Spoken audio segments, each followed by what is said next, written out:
দার্জিলিং পাহাড়ের রানী। নীলচে ঝকঝকে আকাশের উপর চকচক করছে মাউন্ট কাঞ্চনজঙ্ঘা। আর রয়েছে বিশ্ববিখ্যাত দার্জিলিংয়ের চা। বিশ্ব হেরিটেজ দার্জিলিং হিমালয়ান রেলপথ, যার মধ্যে ছুটে চলেছে স্টিম ইঞ্জিনের টয় ট্রেন। আর রয়েছে বেশ কিছু দর্শনীয় স্থান, যা মিলিয়ে দার্জিলিং এখন হয়ে উঠেছে জমজমাট একটা জায়গা। তবে বর্তমানে দার্জিলিং ট্যুরিজম যত উন্নত হচ্ছে, তার সঙ্গে পাল্লা দিয়ে বাড়ছে এখানকার জিনিসপত্রের দাম। 2025 অনুযায়ী কিভাবে প্ল্যান করলে আপনারাও আমাদের মতো 2600 টাকায় দার্জিলিং 2 রাত্রি 3 দিন ঘুরতে পারবেন, আজকের ভিডিও তা নিয়ে।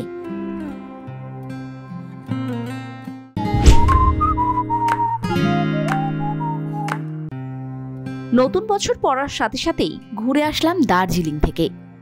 জানুয়ারি 3 তারিখে উত্তরবঙ্গ এক্সপ্রেসে চেপে বসলাম। গন্তব্য নিউ জলপাইগুড়ি। সকালবেলা 6:20 টাইম থাকলেও 10 মিনিট লেট, মানে 6:30 নাগাদ এনজেপি স্টেশন নামিয়েছিল। এনজেপি স্টেশন এখন অনেকটাই পাল্টে গিয়েছে। ওভারব্রিজ দিয়ে বেরিয়ে বাইরে চললাম। এই যে রাস্তাটা দেখছেন, এখান থেকে একটু হেঁটে যেতে হবে, তবেই পড়বে টোটো বা অটো স্ট্যান্ড। এই রাস্তা দিয়ে বাদিকে গেলেই পড়বে সেই স্ট্যান্ডটি। এখান থেকেই পাবেন ম্যাজিক গাড়ি শিলিগুড়ি যাওয়ার জন্য। মনে রাখবেন, টোটো বা অটো করলে 50 টাকা করে মাথা পিছু নেবে, আর ম্যাজিক গাড়িতেই একমাত্র 30 টাকা করে মাথা পিছু। আমরা ম্যাজিক গাড়ি করেই গিয়েছিলাম। এখান থেকে ডিরেক্ট দার্জিলিং পৌঁছাতে পারেন। সেক্ষেত্রে শেয়ার কার করতে হবে, 250 থেকে 300 টাকা নেবে। আমরা প্রথমে শিলিগুড়ি বাস স্ট্যান্ড গিয়েছিলাম, সেখান থেকে বাসে করে গিয়েছিলাম দার্জিলিং। শিলিগুড়ি বাস স্ট্যান্ডে গিয়ে প্রথম কাজ হবে বাসের টিকিট কাটা। হ্যাঁ, আমরা সকাল 8:30টার বাস ধরেছিলাম। ভাড়া পড়েছিল 105 টাকা করে প্রত্যেক জনার। নিজেদের সঙ্গে আমরা ম্যাগি, ইনস্ট্যান্ট কাপ নুডলস এগুলো নিয়ে গেছিলাম। প্রথম দিন বাসে চেপে বাড়ি থেকে আনা নুডলস খেয়ে ব্রেকফাস্ট সেরেছিলাম। রাস্তার ভিউ ছিল অপূর্ব। আমরা এনজিপি থেকেই একবার, মানে এক ঝলক কাঞ্চনজঙ্ঘার ভিউ পেয়েছিলাম, যদিও বা খুবই হালকা। প্রথমে মেঘ ভাবলেও পরে কনফার্ম হয়েছিলাম যে না, সেটা কাঞ্চনজঙ্ঘার ভিউ ছিল। যত উপরে যাচ্ছিলাম, সেই ভিউ যেন আরও স্পষ্ট হচ্ছিল। প্রথম দিনেই আমরা খুব ক্লিয়ার একটা ওয়েদার পাই, যে কারণে প্রত্যেকটা জায়গা থেকে কাঞ্চনজঙ্ঘার লুকোচুরি আমরা উপভোগ করি। 3 থেকে 3.5 ঘন্টার মাথায় নেমেছিলাম দার্জিলিং স্টেশন। এখান থেকে আমাদের রুমে যাওয়ার পালা। আমাদের রুমটা ছিল কানাড়া ব্যাংকের একদম সামনেই, ডাইসিসন সেন্টার গেস্ট হাউস। এটা চার্চের গেস্ট হাউস। পরপর 2 দিন আমাদের এটাই থাকার জায়গা। রুমে ঢুকেই ফ্রেশ হয়েই চললাম সাইট সিনের জন্য। আজকে ভেবেছি দার্জিলিং পায়ে হেঁটে ঘুরব। তবে ফ্রেশ হয়ে রুম থেকে বেরোতে বেরোতে প্রায় 2:30-3 বেজে গেছিল, যার কারণে আমাদেরকে বাস স্ট্যান্ড অবধি হেঁটে গিয়েই গাড়ি বুক করতে হয়েছিল। দার্জিলিংয়ের হিমালয়ান জুয়ের সামনে ড্রপ করে দেবেন, 300 টাকা নিলেন। হিমালয়ান জুতে ঢোকার জন্য আমাদের এন্ট্রি ফি 110 টাকা করে লাগলো। খুব ভালোভাবে 2 থেকে 2.5 ঘন্টা ধরে জুটাকে ঘুরলাম। চোখে পড়ল স্নো লেপার্ড ছাড়াও আরও বিভিন্ন ধরনের পশু পাখি। এই জুতে একটি মিউজিয়াম রয়েছে, যেখানে সংরক্ষিত রয়েছে নানান প্রজাতির পাখি, প্রজাপতি, সাপ, আরও অনেক কিছু। জুয়ের মেন গেট দিয়ে ভেতরে ঢুকেই ডান দিকে একটা রাস্তা চলে যায়। সেই রাস্তা দিয়ে প্রথমে গেলেই চোখে পড়বে the famous red panda. Red panda কিন্তু এই জুয়ের অন্যতম আকর্ষণ। রেড পান্ডা দেখে আমরা বেরিয়ে চলে গেলাম নাইটেঙ্গেল পার্কের দিকে। আমরা নাইটেঙ্গেল পার্কে গিয়েছিলাম পায়ে হেঁটে। প্রায় 8 ঘন্টা হাঁটার পর নাইটেঙ্গেল পার্কের সামনে যখন পৌঁছালাম, তখন দেখছি গেটে তালা দেওয়া। তবে সারাদিনে আমরা এতবার কাঞ্চনজঙ্ঘা দেখেছি আর তার ক্লিয়ার ভিউ পেয়েছি, এই নাইটেঙ্গেল পার্কে না যাওয়ার আফসোস আর আমাদের মধ্যে নেই। এখান থেকে এবার হেঁটে হেঁটে পৌঁছালাম ম্যাল রোডের কাছে। হাঁটতেই সামনে একটি দোকান চোখে পড়ল।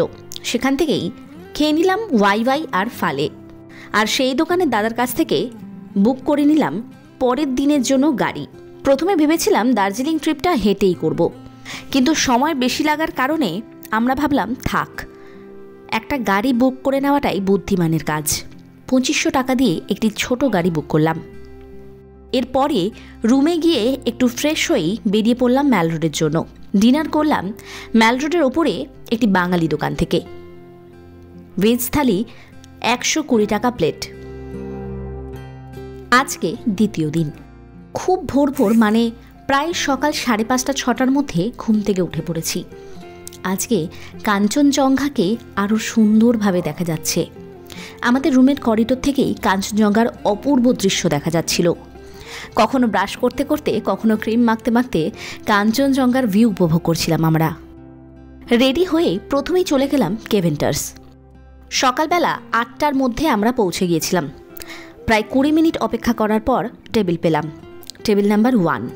এই জায়গা থেকে কাঞ্চনজঙ্ঘার কিন্তু একটা দারুণ ভিউ পাওয়া যায়। এনজয় করলাম তাদের হট চকলেট আর ফেমাস চিকেন হট প্ল্যাটার।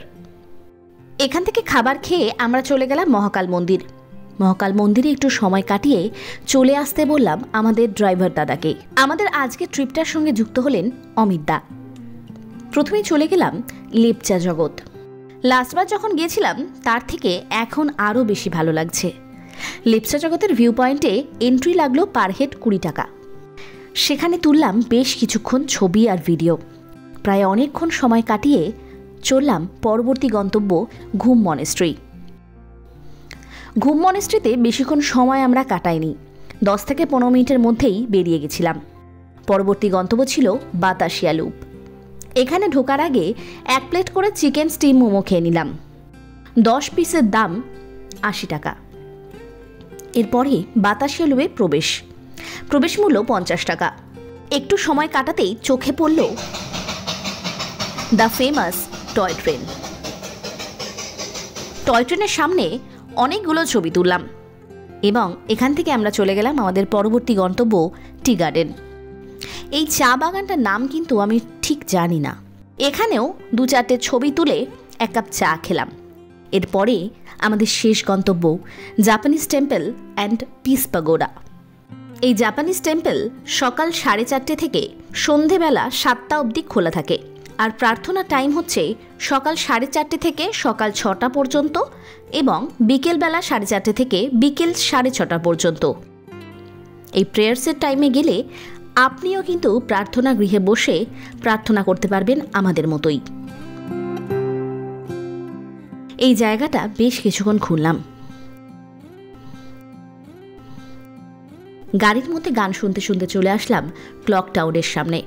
গাড়ি ছেড়ে দিল সেখানেই। প্রথমে ভেবেছিলাম রুমে গিয়ে একটু ফ্রেশ হয়ে আবার বেরোবো, কিন্তু প্ল্যান একটু চেঞ্জ করে ভাবলাম কিছু শপিং করি বা না করি একটু দেখে নিই। তবে আমরা শপিং করেছিলাম কেভেন্টার্সের সামনে দিয়ে একটা রাস্তা চলে গেছে। এই যে রাস্তাটা দেখছেন, এখান থেকে টার্নিংটা নিয়েই বাঁ দিকে ঢুকে যেতে হবে। ঢুকতেই আপনারা চোখে পড়বে প্রচুর লাইন দিয়ে দোকান। বিভিন্ন রেঞ্জের দোকান পাবেন। আপনাদের পছন্দ মতো দাম দর করে সেখান থেকে জিনিস কিনতে পারবেন। প্রথম দিকের দোকানগুলিতে একটু দাম বেশি থাকলেও যত নিচে নামবেন ধর্মতলার কথা মনে পড়ে যাবে। যাই হোক, এখান থেকে সোজা চলে গেলাম রুমে। ভেবেছিলাম রাতে ডিনার করতে বেরোবো, কিন্তু আর শরীরে ভালো লাগছিল না, তাই সঙ্গে থাকা ম্যাগি খেয়েই ডিনারটা সেরে নিলাম। আজকে আমাদের দার্জিলিংয়ের শেষ আর তৃতীয় দিন। আজকে কোনোই ঘোরাঘুরি নেই। ঘুম থেকে উঠে ফ্রেশ হয়েই রেডি হয়ে বেরিয়ে পড়লাম। পায়ে হেঁটে চলে আসলাম দার্জিলিং বাস স্ট্যান্ড। সেখান থেকে আমরা সকাল 11টার বাস ধরব। বাস স্ট্যান্ডের কাউন্টার থেকে লাইন দিয়ে 11টার গাড়ির টিকিট কেটে উঠে বসলাম বাসে। 3.5 ঘন্টার জার্নি করে চলে আসলাম শিলিগুড়ি। এখানে এসে একটি টোটো বুক করে আবার চলে গেলাম এনজিপি স্টেশনে এসে লাঞ্চ সারলাম প্রায় তখন 4টে। একেবারে ভাত খেয়ে নিয়েছিলাম, আর রাতের রুটিও এখান থেকেই নিয়ে নিলাম। এবারে স্টেশনে যাওয়ার পালা। স্টেশনে গিয়ে দেখলাম আমাদের ট্রেন দিয়েছে 5 নম্বরে উত্তরবঙ্গ এক্সপ্রেস। আমাদের ট্রিপটা এইভাবে আর এখানেই শেষ করলাম। এবারে আসি খরচের ডিটেলসে। আমি কিন্তু প্রত্যেকটা খরচ 5 জনের হিসেবে বলছি, কারণ আমরা 5 জন ছিলাম। ডে 1 ট্রেনে কফি খেয়েছিলাম, 20 টাকা করে লেগেছিল, 100 টাকা টোটাল। এনজিপি স্টেশন থেকে ম্যাজিক গাড়িতে বাস স্ট্যান্ড 150 টাকা, মানে 30 টাকা করে প্রত্যেকের। এই দিনের ব্রেকফাস্টটা আমরা বাড়ি থেকেই এনেছিলাম। এরপর দার্জিলিং যাওয়ার বাসে টোটাল 525 টাকা লেগেছিল। দার্জিলিং গিয়ে জু যাওয়ার জন্য গাড়ি ভাড়া লেগেছিল 300 টাকা। জুতে ঢোকার জন্য এন্ট্রি ফি লেগেছিল 550 টাকা। লাঞ্চে টোটাল লেগেছিল 400 আর ডিনারে লেগেছিল 600 টাকা। ডে 2, এই দিনের ব্রেকফাস্টে আপনাদের 400 টাকা খরচা হবে যদি 5 জন থাকেন। 80 টাকা করে প্লেট মোমো বা ওয়াই। একটা খেলেই ব্রেকফাস্ট কমপ্লিট, পেট ভরে যাবে। তবে যেহেতু আমরা কেভেন টার্সে খেয়েছিলাম তাই আমাদের খরচা হয়েছিল 1390 টাকা 5 জনের। এরপরে লেপচা জগতে এন্ট্রি 100 টাকা, বাতাসিয়া লুপের এন্ট্রি 250 টাকা। লাঞ্চ আমরা করেছিলাম মোমো দিয়ে। লাঞ্চে আমাদের খরচা হয়েছিল 400 টাকা। এক প্লেটে 10টা মোমো ছিল।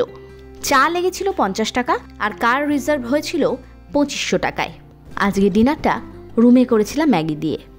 ডে 3, সকালবেলা রুম থেকে বেরোনোর আগে একটা ইনস্ট্যান্ট কাপ নুডলস খেয়ে বেরিয়েছিলাম। বেশি কিছু খেলে বাসে অস্বস্তি হতে পারে। এরপরে বাসে লেগেছিল 525 টাকা। শিলিগুড়ি বাসস্ট্যান্ড থেকে একটি টোটো রিজার্ভ করে এনজেপি স্টেশন এসেছিলাম 150 টাকা। লাঞ্চ করেছিলাম 240 আর ডিনারের জন্য 210 টাকা। এই সব কিছু টোটাল করে 5 জনে ভাগ করে নিয়েছিলাম। এরপরে ট্রেন ভাড়াটা আর রুমের ভাড়াটা যোগ হয়েছিল। এক একজনের ট্রেন ভাড়া পড়েছিল যাতায়াত মিলিয়ে 650 টাকা আর প্রত্যেক দিনের একজনের ডরমেটরি রুম ভাড়া ছিল 200 টাকা, অর্থাৎ 2 দিনে 400 টাকা। এই দুটো যোগ করলে প্রত্যেক জনার খরচ হবে 2540 টাকা করে। আর টুকটাক কিছু খরচা হয়েছিল, সেই সব কিছু মিলিয়েই 2600 টাকা হয়। যে দাদার সাথে আমরা ঘুরেছিলাম তারও নাম্বারটা আমি দিয়ে দিলাম, আপনারা চাইলে যোগাযোগ করতে পারেন। এনার নাম হচ্ছে অমিত, নাম্বার হচ্ছে 6295829801। আজকের জন্য এইটুকুই। ফিরে আসবো আবার নতুন কোনো ভিডিও নিয়ে। ততক্ষণ ভালো থাকবেন, সুস্থ থাকবেন, সঙ্গে থাকবেন ট্রাভেলিয়ার। আর এই সম্পর্কিত কোনো রকম প্রশ্ন থাকলে আমাকে সরাসরি জিজ্ঞাসা করতে পারেন আমার ইনস্টাগ্রাম হ্যান্ডেলে, লিংক রয়েছে ডেসক্রিপশনে।